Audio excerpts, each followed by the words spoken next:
I've definitely made many lifestyle changes since I've been diagnosed with first ET and then myelofibrosis.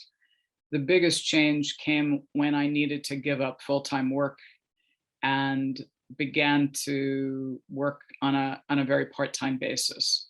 So that's been the most monumental change, and that really came about because of how unwell I was feeling, how much pain I was going through.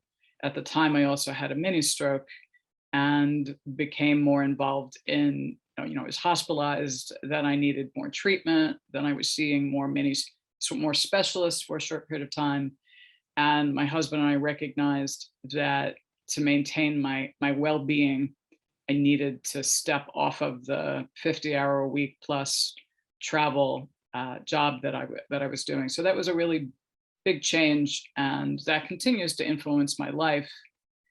However, I've found a lot of positives in that. I'm fortunate that I've been able to financially sustain my life while working part-time and find other aspects of my life that are fulfilling. For example, I volunteer a lot more. I've made changes in the way that I eat and the way that I sleep. So myelofibrosis has certainly caused a lot more fatigue over the years. And when I was working full time, I don't think I was getting the amount of sleep that I really needed. And fatigue started to really weigh on me. And I remember driving and just feeling like, oh my God, I can't do this. So I make sure that I go to bed much earlier than I used to, and try to wake up about the same time every day. And it's also helped with some of the insomnia that I know people with myelofibrosis can, on the flip side, have with the fatigue.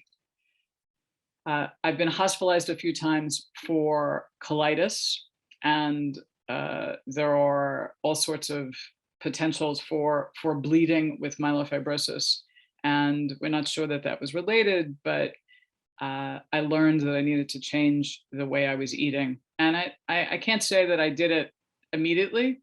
It took seeing a gastroenterologist who evaluated sort of all of my records and several more colonoscopies to get, and the terrible, terrible pain of colitis, to realize I needed to change the way I was eating. And I also had some weight gain with one of the medications that I was on. And so I enrolled in Weight Watchers, which I found to be incredibly helpful, did help me lose some weight, and did help me pump up the fruits and vegetables in my diet, especially when I learned you can eat lots of those, but less of other things. So those are some of the changes. And the last one I say is really learning to pace myself and to not overdo it.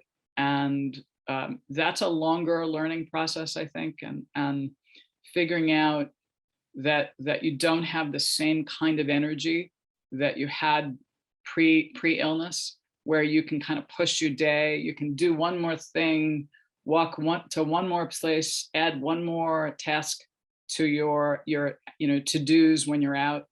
I am much more of a planner, and I allow myself much more time to get things done, and I spread them out over several days, what I might have done in one day in the past.